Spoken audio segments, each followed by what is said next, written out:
retour sur l'heure des startups. Je suis avec Pierre Gauthier-Lebouche. Bonjour. Bonjour Jean-Sébastien. De Eclore Actuators. C'est bien ça. Ce que j'ai dans la main, c'est un soufflet plié. Sa grosse particularité, en fait, c'est sa forme, son motif. Et donc, c'est vraiment le cœur de métier d'Eclore. J'ai créé cette boîte en sortie d'école d'ingénieur. Et l'ambition de la société, c'est vraiment d'industrialiser des pliages complexes, donc de ce type-là. Donc c'est vraiment si je dois définir Eclore, notre première mission, c'est fabricant de machines spéciales. Notre particularité, c'est qu'on ne commercialise pas ces machines spéciales, c'est qu'on les exploite en interne et qu'on développe des applications issues de ce procédé industriel. Et après, derrière, on va pousser jusqu'à la commercialisation de ce type de produit. Alors on va rentrer dans le détail. On parle d'origami avec vos produits là, parce que vous parlez de pliage depuis tout à l'heure. Donc ça vient vraiment de l'origami ? Donc ça vient vraiment de l'origami. Et en fait, la genèse du projet vient du spatial. J'ai eu la chance de partir 6 mois à Séoul pendant mon cursus universitaire. Et donc là-bas, j'ai été en fait accoutumé à tout ce qui était le pliage pour aller optimiser le poids et l'encombrement des structures envoyées dans l'espace.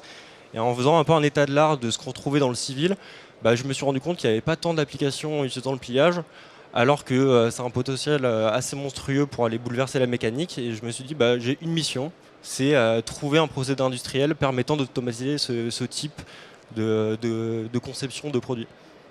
Et alors, d'utiliser les pliages origami pour des soufflets, là typiquement c'est des soufflets de vérin, des soufflets pour des équipements mécaniques. C'est ça. Quel avantage ? Donc l'avantage, en fait, on est sur une technologie qui est complètement disruptive par rapport à ce qu'on peut trouver avec la concurrence.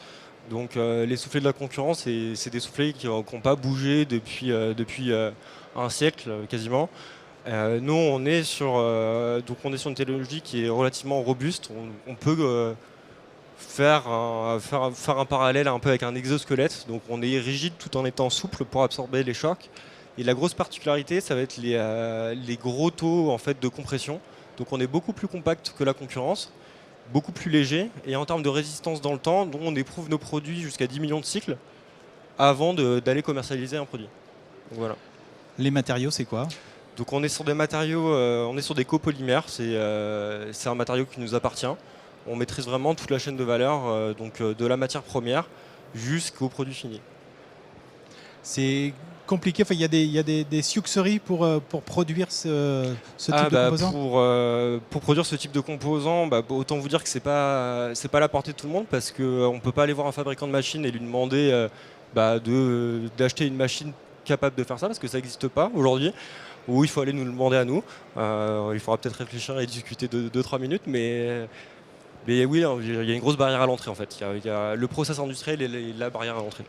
Pour l'instant, vous êtes en mesure de les produire, hein. Vous avez une gamme série. C'est ça. Aujourd'hui, on propose notre solution sous forme de gamme, on produit en interne et on a commencé la commercialisation de ce premier type de produit, donc qui est le soufflet de protection à destination des vérins hydrauliques, vérins pneumatiques et vis-à-vis.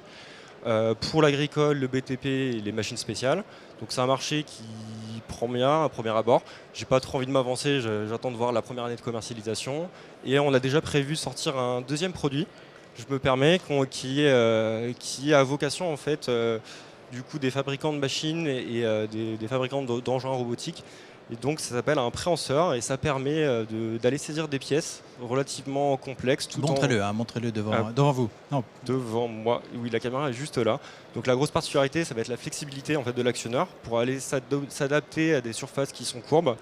Et toujours pareil, donc très compact, léger. Donc là on est sur une version aluminium et on a aussi une version plastique très très légère.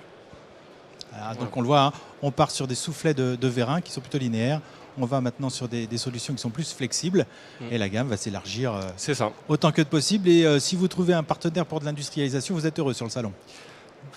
Pas forcément sur l'industrialisation parce qu'on l'internalise, mais pourquoi pas, on est toujours ouvert aux discussions. Aux amateurs, hein, foncez sur le stand de Eclore Actuators pour aller voir ce qu'ils font et puis travailler avec eux. Si vous êtes intéressé, vous voulez discuter, on est au stand 2M21, c'est avec plaisir. Merci à vous Pierre. Merci.